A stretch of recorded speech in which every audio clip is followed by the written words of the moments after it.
আপনারা চিন্তা করবেন না, আমি তো আছি। আপনারা সবাই বাড়ি ফিরে যান। দেখুন, আমার এই শিষ্যারা আছেন, তারাই আপনাদের মায়ের প্রসব করাবেন। চিন্তা করবেন না আপনারা কেউ। ঠিক আছে, আমরা সবাই মন্দিরের বাইরেই অপেক্ষা করছি। মায়ের কি হলো না জেনে আমরা কেউ বাড়ি ফিরে যাব না। কি হলো তাই তো গো? ঠিক আছে। না, নরম হলে চলবে না।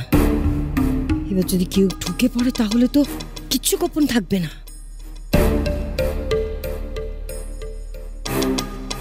শোন,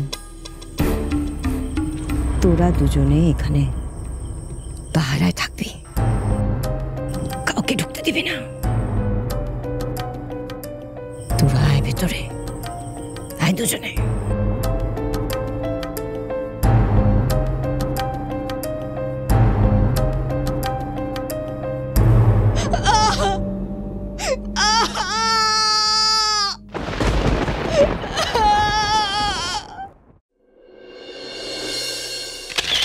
মেহলি, হ্যাঁ, এবার পঞ্চমীকে গিয়ে ডেকে নিয়ে আয়।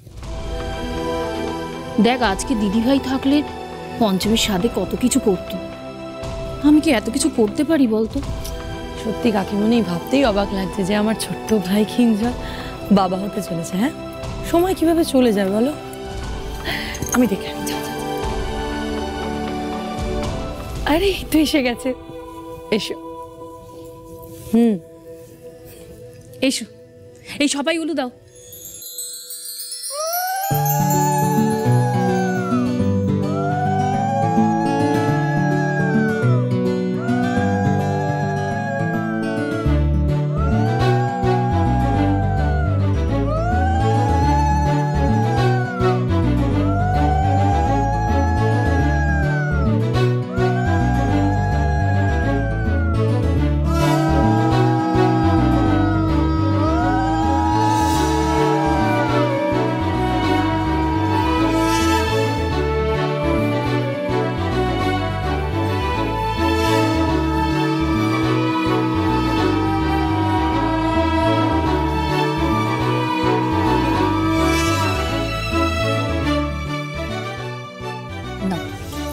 এবার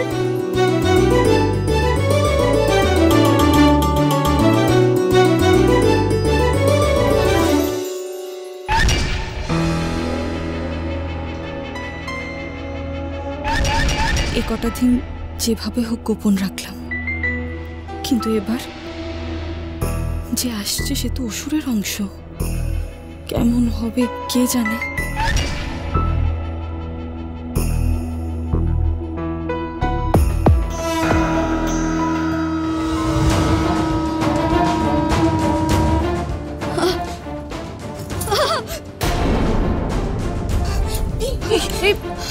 পঞ্চমী,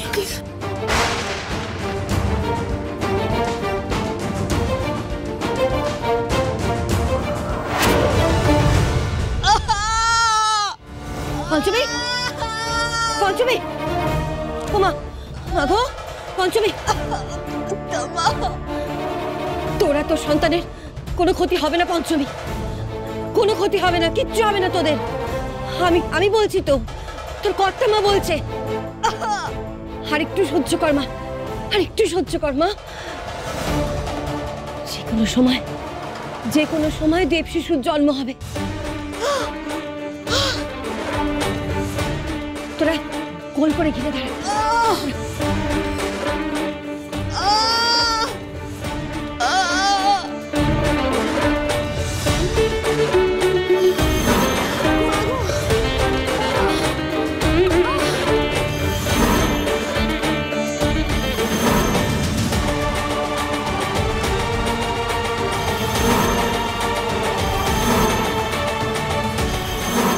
আবার সেই দিন,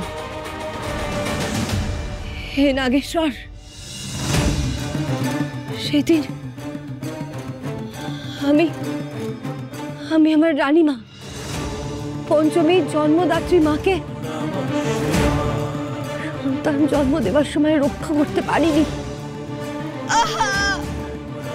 না না বাবা নীলকণ্ঠ, আমি আমি সেই একই অঘটন পঞ্চমীর সাথে হতে দেব না। বাবা নাগেশ্বর, আমাকে আমাকে শক্তি দাও।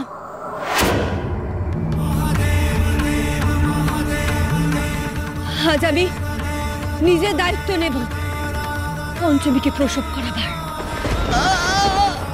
দেব শিশুকে বরণ করে এই পৃথিবীতে আমি নিয়ে আসবো। বাবা নীলকণ্ঠ, শক্তি দাও। হে বাবা নীলকণ্ঠ, শক্তি দাও।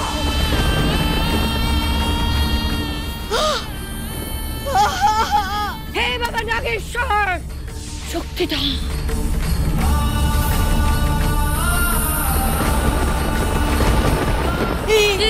কি হলো গো? কি হলো? জয় বাবা বিশ্বেশ্বরের জয়। বাবা সবাইকে ভালো রেখো, আমাদের মাকে ভালো রেখো বাবা। জয় বাবা বিশ্বেশ্বর।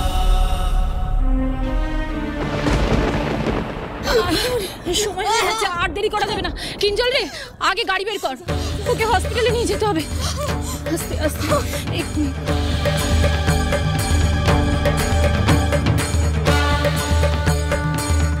শোনো পঞ্চমী, তোমার ভয়ের কোনো কারণ নেই, তুমি কিন্তু একদম টেনশন করবে না। দেখো, বাবা নীলকণ্ঠের অংশ আসছে, তিনি নিজের আসার পথ নিজে তৈরি করে নেবেন, তুমি শুধু টেনশন করো না। হ্যাঁ পঞ্চমী, তুমি শুধু মনে মনে বাবা নীলকণ্ঠকে স্মরণ করো, তিনি সব ঠিক করে দেবেন। আমার গর্ভের সন্তান তো এই সাধ্বী মহিলার মন্ত্রপুত ধোঁয়ায় এসেছে। এই সন্তান অসুর হবে, কে জানে কোন রূপে জন্ম নেবে। হাসপাতালে গিয়ে যদি জন্ম হয়, জন্মের সময় ভয়ানক কিছু ঘটলে তো লোক জানাজানি হয়ে একাকার হবে।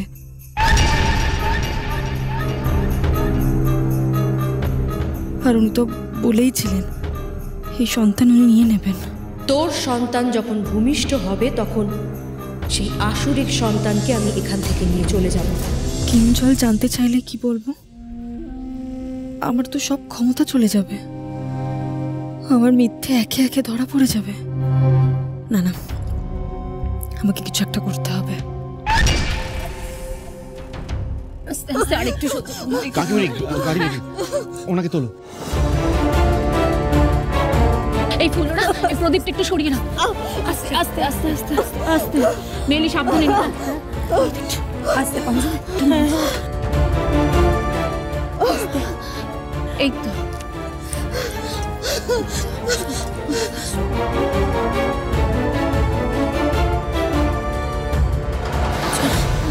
আমি একটু ঘরে যাবো, আমি একটু ঘরে যাবো। কেন এখন এই অবস্থা, কেন ঘরে যাবে? আমি একটু ওষুধ খেতে বলে গেছি, আমি একটু ঘরে যাবো। না না না, তুমি এখন একাই ওকে একটু ঘর পর্যন্ত নিয়ে যাও না, একটু নিয়ে যাও, ধরো। এসো।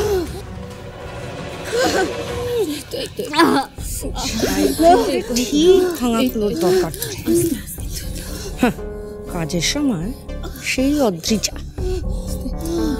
চলো চলো চলো, একটু সাবধানে নিয়ে যাও।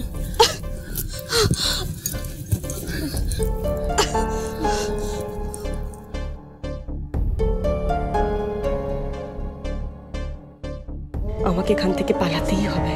এই সন্তান হসপিটালে জন্মালে তো সবাই সবটা জেনে যাবে। আমি কাউকে জানাতে পারবো না যে আমার গর্ভে অসুরের সন্তান। আজ আমি নিজের দায়িত্ব নেব পঞ্চমীকে প্রসব করাবার। হে বাবা নীলকণ্ঠ, শক্তি দাও।